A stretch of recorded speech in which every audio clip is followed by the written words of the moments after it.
Go. Hi, my name is Mur. And I'm Caroline. And we are here to present the years from 1733 to 1799 in a documentary. Throughout this documentary, you will be watching major American events that occurred, such as the Boston Tea Party, the signing of the Declaration of Independence, the Revolutionary War, and the making of the U.S. Constitution and how it shaped U.S. government as it is today. We hope you enjoy this documentary.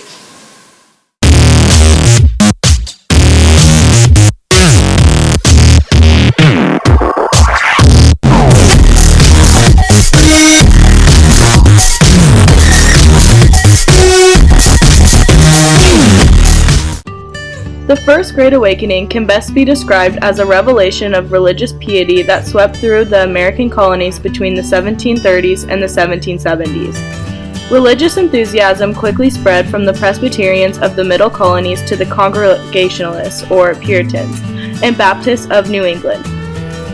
Preachers of the Great Awakening, such as Jonathan Edwards, used invigorating speeches to attract large crowds but also get across their message. Found someone who experienced the Great Awakening, and they're going to tell us about their time before the Great Awakening and after the Great Awakening. So, John, please explain your experience with the Great Awakening. So before the Great Awakening, I really just was not close to God at all. I was just focusing on a lot of other material things, like my tea, my steel. It was just a lot of things it's that. Really easy to focus very much on your steel and tea. But it was just God just wasn't my number one priority. But then a lot of people in town were talking about Jonathan Edwards and George Whitefield coming, and so I just decided to pop out and see to see what all the buzz is about. Just experience. Yeah, that just makes sense. I just wanted to be there, and so I went and I saw Jonathan Edwards' speech, Sinners at the Hands of God. Sinners at the Angry Hands of God. Mm-hmm. And it just it really just it spoke to me. Just the way he talked, it just really it. I felt my soul reemerged. He's a very passionate speaker. Yes, and I just really I am I'm part of the evangelical church now.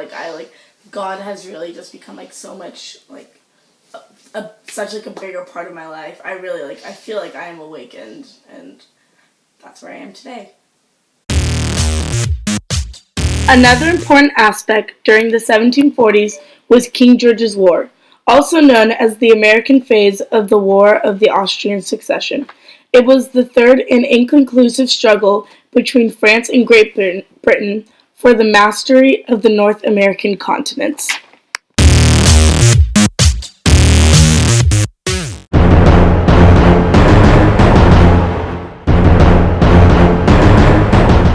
The tariffs were one of the first decisions of the British Parliament that gave a real boost to organizers smuggling in New England colonies.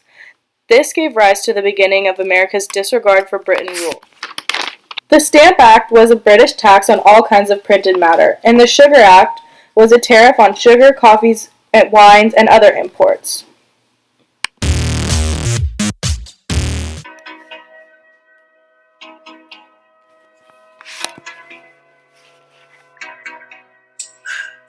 I'm hurting Britain, I'm breaking down. I was a merchant of great renown. I traded products to the 13 colonies, baby, from the Caribbean. Don't want to be feeding you tax, don't like the sound of your axe. It's killing my business each day. Oh, Britain, cause I really don't care for your laws. I just want to look out for my cause, and I just don't want to pay your sugar duties. Won't you keep your tax away from me? I'm right here, and I need a little room to keep on smuggling. Yeah, I made a good living, made it alright. Now your little sugar act made things tight. Oh, sugar! Oh, please! Won't you keep your tax away from me? Because of the Stamp Act and other acts passed by British Parliament, the Continental Congress was created. The Continental Congress were delegates from 12 colonies who met to denounce Parliament authority. They enforced boycott on British goods and endorsed call to take up arms versus Britain.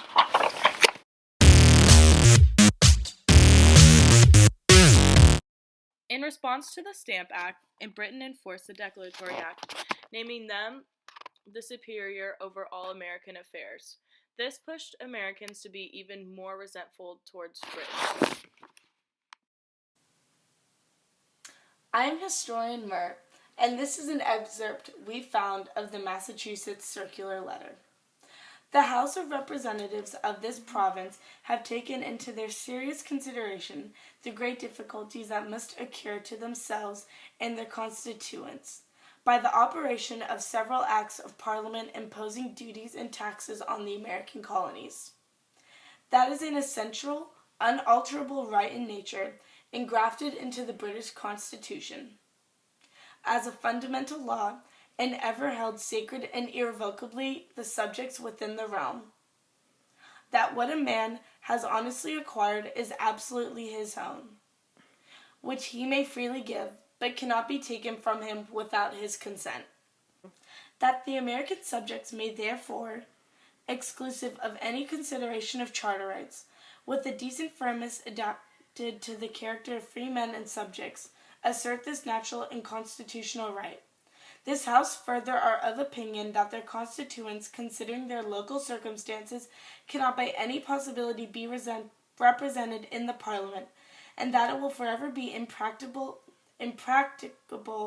that they should equally be represented there, and consequently not at all, being separated by an ocean of 1,000 leagues, and that His Majesty's royal predecessors for this reason were graciously pleased to form a subordinate legislature here, that their subjects might enjoy the unalienable right of representation. To summarize what I just said, the Massachusetts Circular Letter was written by the Massachusetts House of Representatives in response to the townshend duties passed by British Parliament. The letter stated that the Massachusetts House no longer wanted to be represented by British Parliament, but rather independently on their own in a new charter. Resentment led to revolt against the British rule.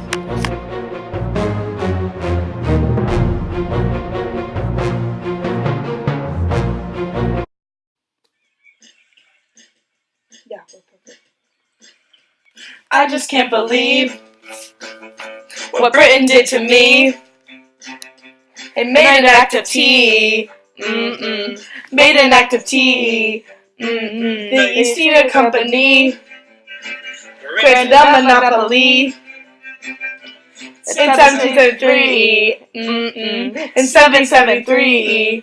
And you just keep taxing. Never think of asking. Parliament of Boston.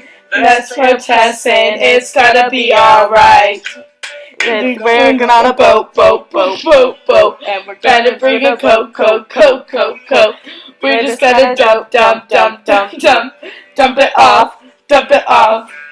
In the middle of the night. And we're fighting for our right. We're just gonna dump it off. Dump it off. Dump it off. Dump it off. Dump it off. Dump it off. Dump it off. Dump it off. Dump it off. Dump it off. And thus, in 1775, the Revolution began. With George Washington as the commander-in-chief, the American colonists were fighting against the British soldiers for their independence. The first battle was the Battle of Lexington and Concord. Okay, hi, it's historian Murr coming in live, and we have just gotten an exclusive interview with the man himself, Thomas Jefferson. Hi Tom, how are you doing tonight? I'm doing great tonight, thank you, historian Murr. So, I understand that you are part of the Second Continental Congress. Could you just tell us what their role was in America? Well, we went in, we had the first Congress, we had to revamp that, change that up. We had to get going. This was the real talk. We congregated, came up with the Declaration of Independence. I don't know if you've heard of it. It's a pretty important piece of work. And what exactly did the Declaration of Independence say? It just declared our independence. Like, we're done with Britain. They taxed us. The Sugar Act, done. And you know what? We needed our own space. Like, this is our own country. And that was just us telling them, this is our land now. Our place to be. It's a pretty important piece of work. Well, there you have it, Thomas Jefferson himself. Stay tuned next time. This is Historian Murr signing out. In 1781, General Cornwallis surrendered at Yorktown, signifying the American win in the American Revolution. The newly independent nation ratified the Articles of Confederation, the first established government of the United States. However, these articles were not successful because of the lack of representation, and they did not have the ability to tax.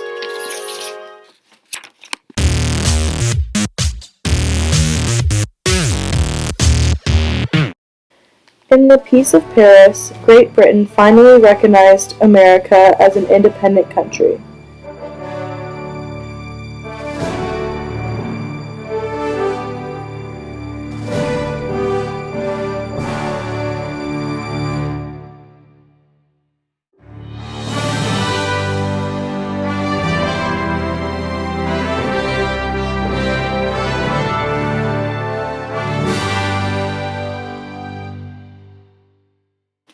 In 1798, the United States inaugurated their first president, George Washington. He later went on to serve another term. After the Revolution, America and Britain signed Jay's Treaty, which evacuated British forces from America and eased tensions between the two countries.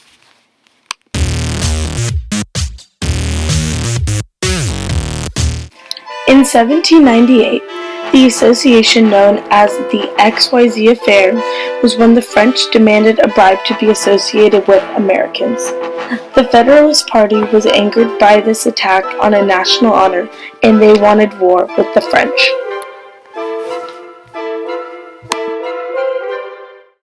In 1798, Congress passed the Alien and Sedition Acts, which made it more difficult for immigrants to become citizens and also made it illegal to speak out against the government. In response to the Alien and Sedition Acts, James Madison and Thomas Jefferson presented the Virginia and Kentucky resolutions, suggesting that the acts were unconstitutional.